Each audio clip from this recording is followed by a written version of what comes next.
आज का जो हमारा टॉपिक है वो है डिस्पर्जन ऑफ लाइट। ठीक है। डिस्पर्जन ऑफ लाइट के अंदर हम लोग पढ़ेंगे कि जब भी सनलाइट को किसी प्रिज्म से पास कराया जाता है तो वो अपने 7 कलर्स के अंदर स्प्लिट अप हो जाती है। ठीक है। तो हमें ये एक इम्पॉर्टेंट बात पता चली कि जो सनलाइट है वो 7 कलर से मिलकर बनी हुई है और इन 7 कलर को जब कंबाइन करा जाता है तो वो वाइट कलर बन जाता है। ठीक है। फंडा क्लियर हुआ। सबसे पहले इस बात को जिसने ऑब्जर्व करा था वो थे न्यूटन। ठीक है ना। First observe by the Newton कि भाई सनलाइट के अंदर 7 कलर होते हैं। ये किसने ऑब्जर्व करा? न्यूटन ने ऑब्जर्व करा।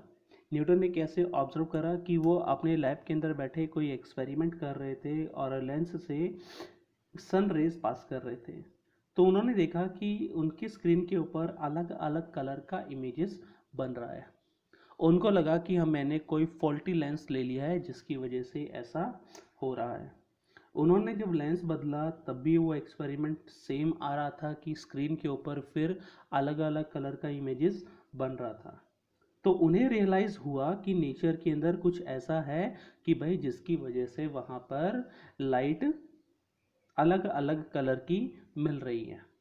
ठीक है। लेटर उनको पता चला कि जो सनलाइट है उसके अंदर 7 कलर होते हैं जिसकी वजह से जब लेंस से उसको पास करा गया तो हमने देखा कि वहाँ पर अलग अलग कलर का इमेजेस बना था। ठीक है। वो अलग अलग कलर का इमेजेस क्यों बना उसके पीछे का रीज़न भी हम लोग समझते हैं। कहते हैं कि हमारे पास जो भी कोई भी ऑप्टिकली डेंसर मीडियम होता है, ऑप्टिकली डेंसर मीडियम जो होता है वो ऑफर करता है, offers different refractive index, offers different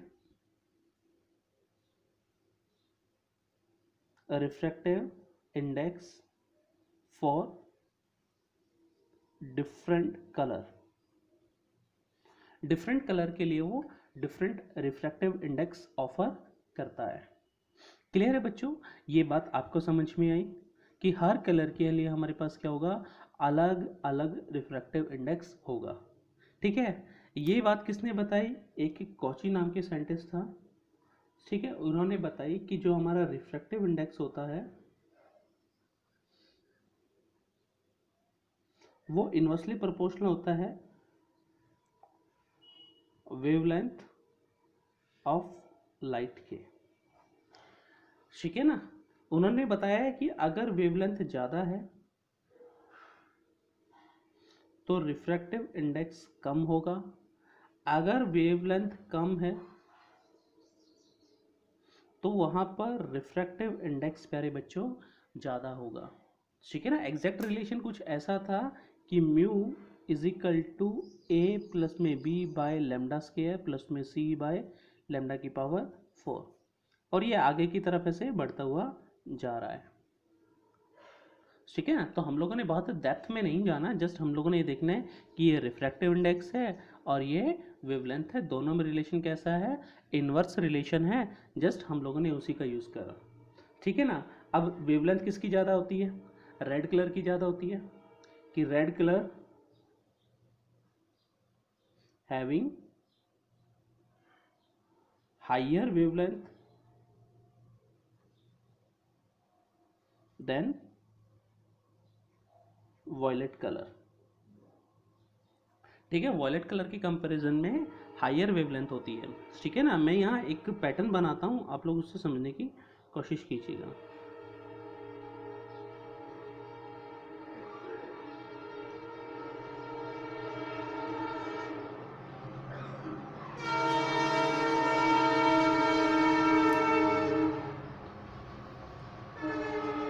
we से वॉयलेट,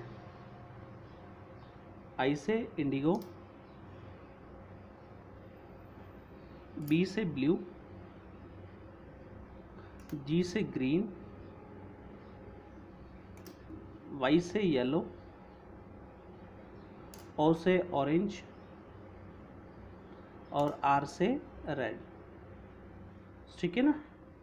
तो प्यारे बच्चों ये आप लोग देख पा रहे हैं विबग्योर करके एक हमारे पास पैटर्न मिलता है, और जैसे जैसे हम लोग इस डायरेक्शन में बढ़ते हैं, ये डायरेक्शन है इंक्रीजिंग वेवलेंथ की, डायरेक्शन ऑफ इंक्रीजिंग वेवलेंथ। अगर वेवलेंथ यहाँ पर इंक्रीज हो रहा है इस डायरेक्शन में, तो वॉयलेट से रेड कलर की तरफ जाएंगे तो हमारा वेवलेंथ इंक्रीज होगा, तो रिफ्रैक्टिव इंडेक्स यहाँ पर क्या होगा, डिक्रीज होगा। ठीक है ना, डिक्रीजिंग ऑफ रिफ्रैक्टिव इंडेक्स। ठीक है ना, लिख देंगे direction of decreasing refractive index, मतलब बहुत ज़्यादा हम लोगों ने यहाँ कट कर दिया। ठीक है ना, ये डायरेक्शन में जैसे जैसे हम लोग आगे बढ़ेंगे, इन कलर के लिए रिफ्रैक्टिव इंडेक्स यहाँ पर कम होता हुआ चला जाएगा। ठीक है बच्चों, बात समझ में आई आप लोगों को? ठीक है, रेड कलर के लिए सबसे कम रिफ्रैक्टिव इंडेक्स होगा और वॉयलेट कलर के लिए सबसे ज़्यादा रिफ्रैक्टिव इंडेक्स होगा। ठीक है ना, तो रेड कलर है, ठीक है ना, रेड कलर की बात करें, वेवलेंथ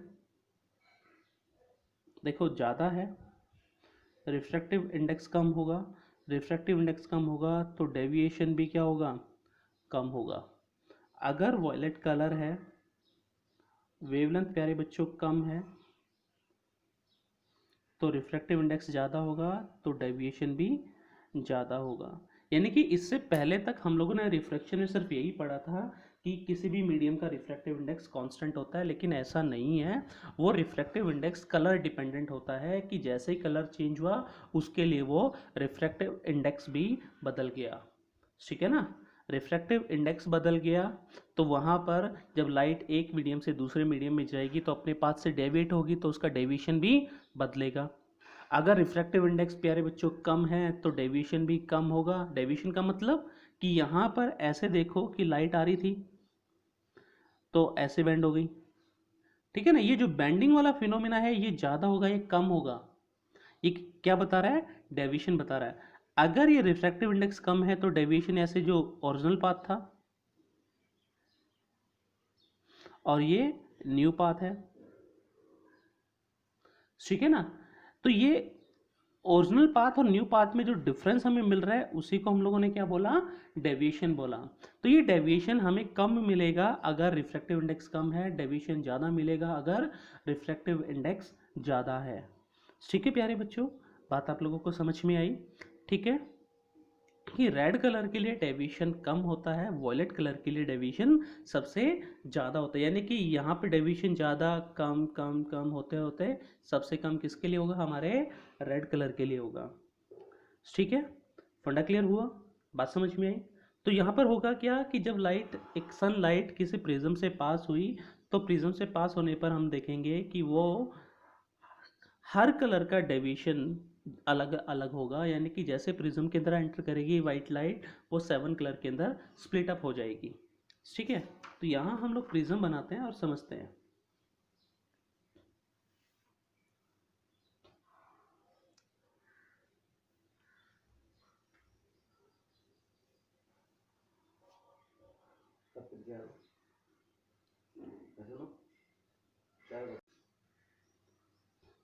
प्रिज्म हम लोगों ने बनाया,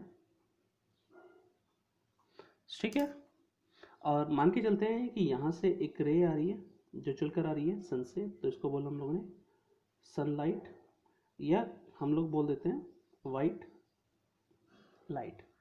ठीक है बच्चों, नॉर्मल के साथ वो कुछ ना कुछ एंगल बना के इंसिडेंट करेगी। ठीक है, अब होगा क्या कि ये लाइट जैसे ही यहाँ पे एंटर करी तो हम लोगों ने देखा कि ये अलग अलग कलर के अंदर स्प्लिट अप होना शुरू हो गई। ठीक है, अलग अलग कलर के अंदर स्प्लिट अप होना शुरू हो गई। वो स्प्लिट अप किस पैटर्न में होती है वो हम लोगों ने पता है, विबग्योर। मैं यहाँ बना लेता हूँ ताकि कोई दिक्कत ना हो।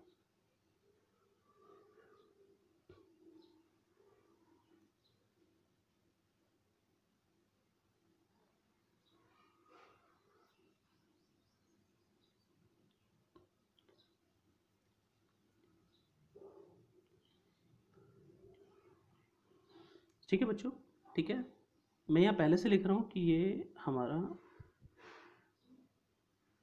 यहाँ से शुरू करते हैं। ठीक है, दो नीचे की हम लोग इग्नोर कर देंगे, चलो ऊपर का ही इग्नोर कर देते हैं। लाइट यहाँ से पास हुई बच्चों, लाइट पास होगी तो अब ये हर कलर के अंदर स्प्लिट अप होना शुरू हो जाएगी, क्योंकि हर कलर के लिए क्या करेगी, अलग अलग रिफ्रैक्टिव इंडेक्स ऑफर करेगी लाइट, सॉरी प्रिज्म। प्रिज्म क्या करेगा, ऑफर करेगा, offer different refractive index to different colours of light. ठीक है, अब लाइट यहाँ क्या गई, रेयर से डेंसर में गई थी तो टुवर्ड्स द नॉर्मल बैंड हुई।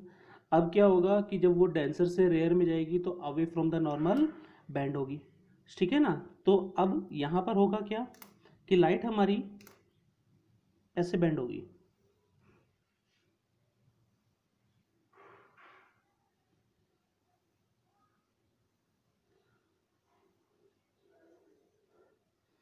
ठीक है ना। तो ये हमारे लिए हो गया वी गौर, VIBGYOR,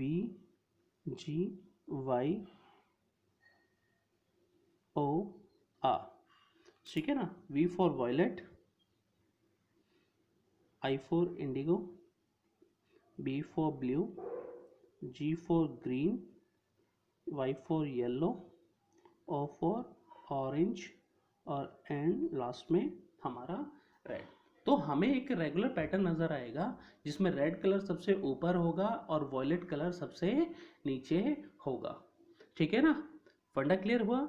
इस फिनोमिना को हम लोगों ने बोला डिस्पर्जन ऑफ लाइट, कि जब भी एक वाइट लाइट को किसी प्रिज्म से पास करा और पास करने के ऊपर हम लोगों ने देखा कि वो 7 कलर के अंदर स्प्लिट अप हो गई, ठीक है ना। तो ये जो हमें मिला, हमें एक रेगुलर पैटर्न मिला है, ठीक है, वॉयलेट टू रेड कलर का, ठीक है ना। इसको बोलते हैं हम लोग स्पेक्ट्रम, ठीक है ना, स्पेक्ट्रम ऑफ वाइट लाइट, ठीक है ना। यानी कि हमें छोटे छोटे बैंड्स मिलते हैं वॉयलेट कलर के, Indigo, blue, green, yellow, orange and red, ठीक है ना। इन छोटे छोटे बैंड्स को कंबाइन जब हम लोगों ने कहा तो उसको बोला स्पेक्ट्रम। तो हम लोगों ने देखा कि जब प्रिज्म से कोई वाइट लाइट पास होती है तो वो 7 कलर के अंदर स्प्लिट अप हो जाती है। क्या किसी ने ऐसा बोला कि सर 7 कलर से वाइट लाइट बनती है?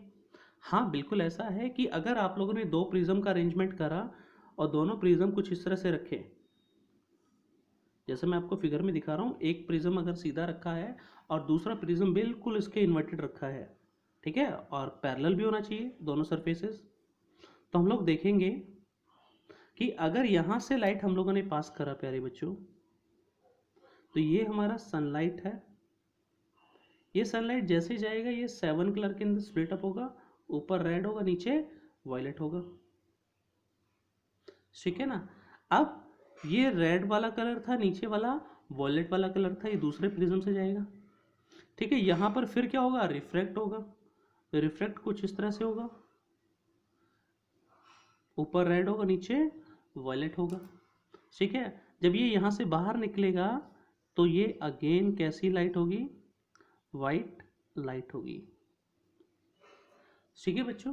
फंडा क्लियर हुआ, समझ में आया। तो यहाँ पर हम लोगों ने देखा कि इस फर्स्ट प्रिज्म ने क्या करा कि स्प्लिट अप करा the white light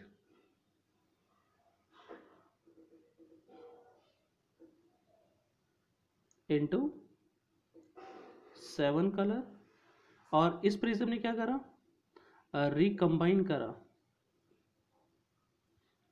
the colours into white light. Clear है बच्चों, बात आपको समझ में आई, फंडा क्लियर हुआ।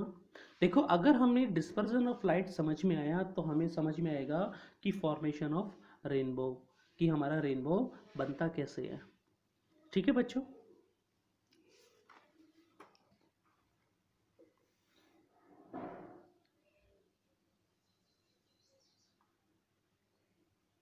फॉर्मेशन ऑफ रेनबो,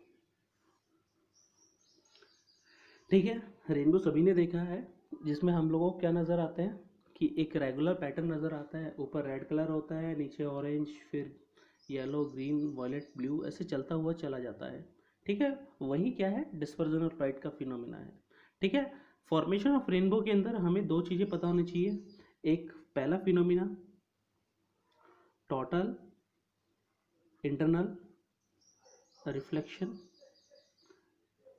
और दूसरा हमारा डिस्पर्जन ऑफ लाइट। ठीक है ना। रेनबो के अंदर दो फिनोमिना इन्वॉल्व होते हैं, टू फिनोमिना आर इन्वॉल्व। दो फिनोमिना यहाँ पर क्या होते हैं, इन्वॉल्व होते हैं। पहला हमारे पास टोटल इंटरनल रिफ्लेक्शन, दूसरा हमारे पास डिस्पर्जन ऑफ लाइट। ठीक है, अब रेनबो कब बनता है, रेनबो बनने की कंडीशन है, रेनबो हमें या तो सुबह के टाइम बनता हुआ नजर आएगा या शाम के टाइम। सुबह कब, यानी कि ये था ड्यूरिंग सनसेट या ड्यूरिंग सनराइज और सनसेट, ये पहली कंडीशन है। कह रहा है कि जब सनसेट या सनराइज हो रहा हो तो उस टाइम के ऊपर बारिश हो रही हो और धूप निकल रही हो। ठीक है ना, कि आफ्टर रेनफॉल, ठीक है ना, just sun rays travels horizontally, यानी कि सुबह सुबह रेनफॉल होगा या शाम के वक्त रेनफॉल होता है, बारिश होती है, बारिश होने के बाद क्या होगा कि हवा के अंदर क्या होंगे, ऐसे सस्पेंडेड पार्टिकल्स होंगे, हवा के अंदर क्या होंगे, ऐसे वाटर के पार्टिकल्स होंगे। ठीक है ना। अब होगा क्या कि हम लोगों ने इस तरह से देखना है कि इधर हमारी आंखें हो, ठीक है ना, और इधर हमारी पीठ हो। ठीक है ना, ये एक पर्सन है हमारे पास, तो वो किस तरह से खड़ा हो,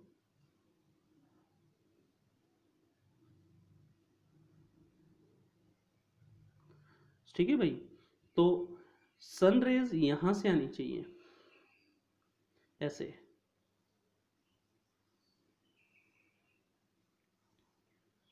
ठीक है ना, यानी कि sun at the back side of the person, यानी कि जो पर्सन है उसकी कहाँ होना चाहिए, बैक साइड में होना चाहिए, और रेज बैक साइड से करनी चाहिए, आगे की तरफ चलकर आनी चाहिए। ठीक है, अब होगा क्या कि ये सनरेज किस में जाके पास होंगी, हमारी वाटर ड्रॉपलेट्स में से। अब वाटर ड्रॉपलेट में से जब पास होंगी तो आप देखोगे क्या होगा कि एक रे चलकर आई, कैसी थी, सनलाइट थी या सन रे थी, वाइट रे है। ठीक है ना। अब जैसे इससे पास होगी, यहाँ पे क्या होगा, रिफ्रैक्शन होगा। ठीक है, रिफ्रैक्शन होगा तो यहाँ पर वो क्या होगा कि ये अपने अपने कंस्टिट्यूएंट कलर के अंदर स्प्लिट अप हो जाएगी और दूसरी तरफ पहुँचेगी। जब लाइट दूसरी तरफ पहुँचेगी तो यहाँ पर क्या होगा, टोटल इंटरनल रिफ्लेक्शन होगा। क्या होगा बच्चों, टोटल इंटरनल रिफ्लेक्शन होगा। टोटल इंटरनल रिफ्लेक्शन होगा तो ये लाइट ऐसे वापस आ जाएगी। ठीक है, यहाँ पर फिर से क्या होगा, रिफ्रैक्शन होगा।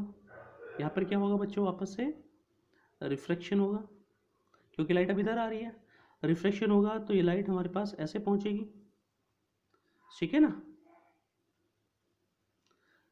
ठीक है, और यहाँ से हम लोग इसको देखेंगे तो ये हमें रेड कलर ऊपर नज़र आएगा और वॉयलेट कलर हमें नीचे की तरफ नज़र आएगा।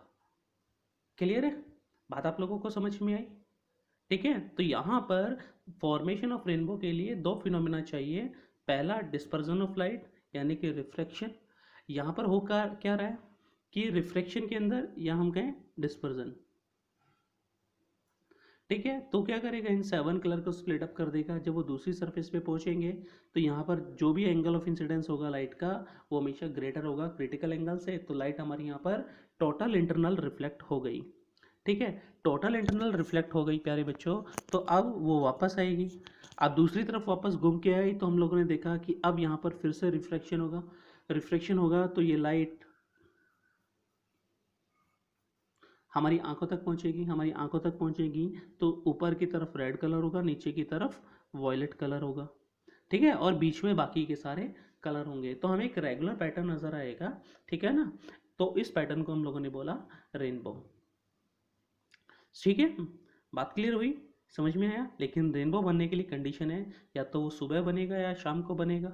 ठीक है, और बनने से जब वो सुबह या शाम की बात कर रहे हैं तो वहाँ पर बारिश का होना बहुत ज़रूरी है। ठीक है, बारिश होने के जस्ट बाद हमारी सनरेज या धूप निकलनी चाहिए। धूप निकलेगी तो हम लोगों ने सूरज की तरफ पीट करके खड़े होना है, तो जब हम पीट करके खड़े होंगे तो सामने हमें रेनबो ज़रूर नज़र आएगा। ठीक है ना, और हमें जो ये एंगल मिलते हैं, ये एंगल, ठीक है ना, ये 41 डिग्री से लेकर 43 डिग्री तक मिलते हैं। ठीक है, कुछ बुक्स के अंदर 42 से 44 डिग्री तक भी है, किसी के अंदर 41.5 डिग्री से 43.5 डिग्री तक भी है। ठीक है ना, तो हम लोगों ने जस्ट आइडिया है कि 41 से 43 या 42 से 44 डिग्री के आसपास का ये एंगल बनता है। क्लियर है बच्चों, बात समझ में आई। ठीक है, अब आप लोगों के दिमाग में क्वेश्चन होगा कि सर वो बिल्कुल ऐसे सर्कल टाइप का एक आर्क जैसा क्यों बनता है। ठीक है ना, तो हमें वो रेनबो जब नज़र आता है वो कुछ ऐसा नज़र आता है,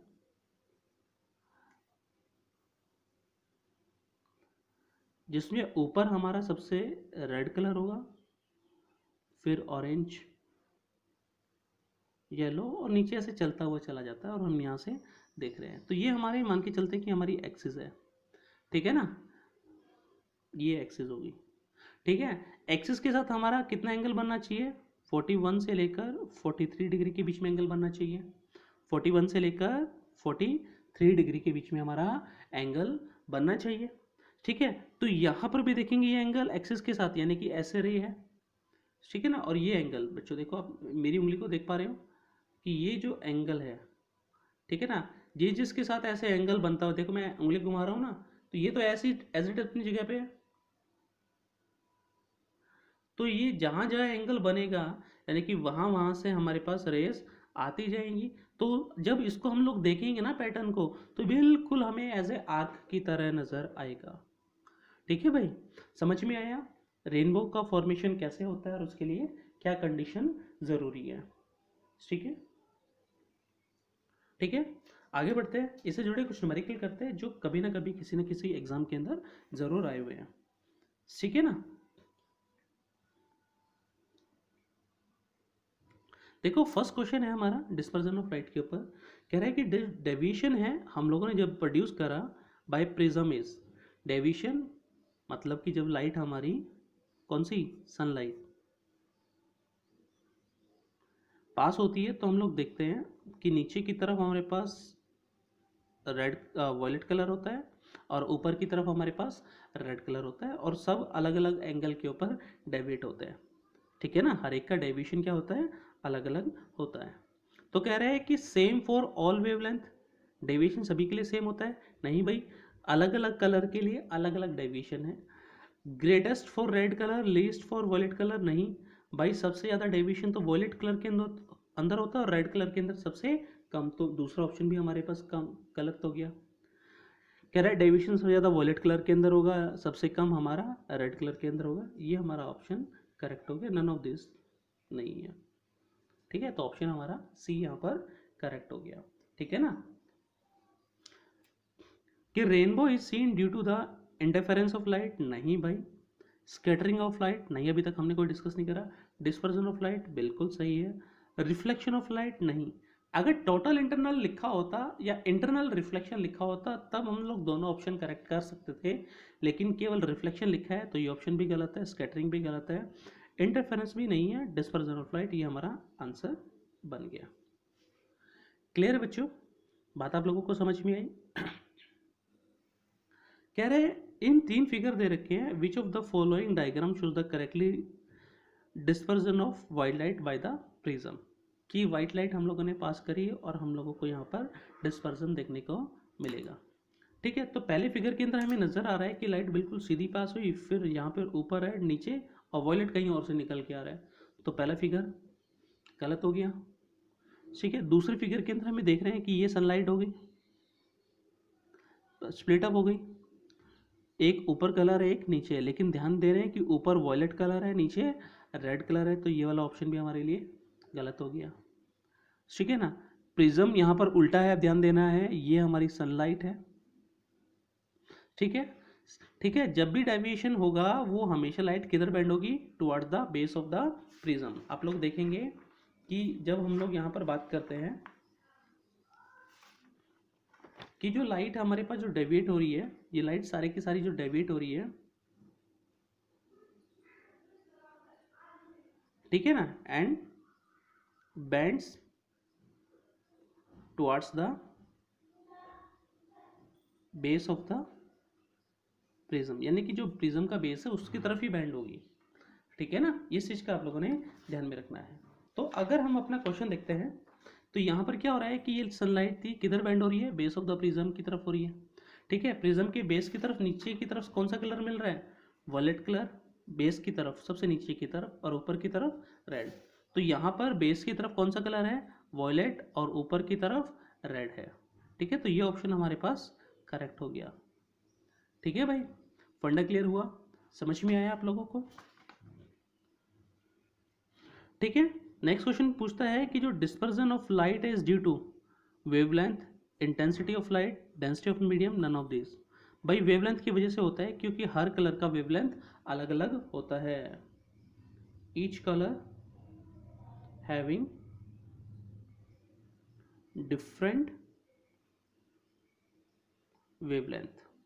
और इसके साथ हमने देखा कि जो रिफ्रैक्टिव इंडेक्स है वो इनवर्सली प्रोपोर्शनल होता है वेवलेंथ के। ठीक है ना, इस वजह से यहाँ पर हम लोग क्या देखने को मिलता है, डिस्पर्जन ऑफ लाइट। इंटेंसिटी की वजह से भी नहीं होगा, डेंसिटी ऑफ मीडियम की वजह से भी नहीं होगा, क्योंकि जब हम लोगों ने कॉची इक्वेशन लिखी तो वहां पर जो म्यू मिल रहा था वो a प्लस में b bye lambda square c bye lambda की पावर 4 मिल रहा था। तो ए बी सी यहाँ पर कांस्टेंट है और लेमडा यहाँ पर वेवलेंथ है, सिर्फ वेवलेंथ पे डिपेंड कर रहा है, तो हमारा आंसर सिर्फ ए होगा। ठीक है बच्चों, बात क्लियर हुई, समझ में आया। ठीक है, आप लोग कीजिएगा क्वेश्चन, कोई डाउट रहता है, कुछ और बात रहती है तो हम लोग जरूर उसको देखेंगे। ठीक है, तब तक के लिए थैंक यू, धन्यवाद।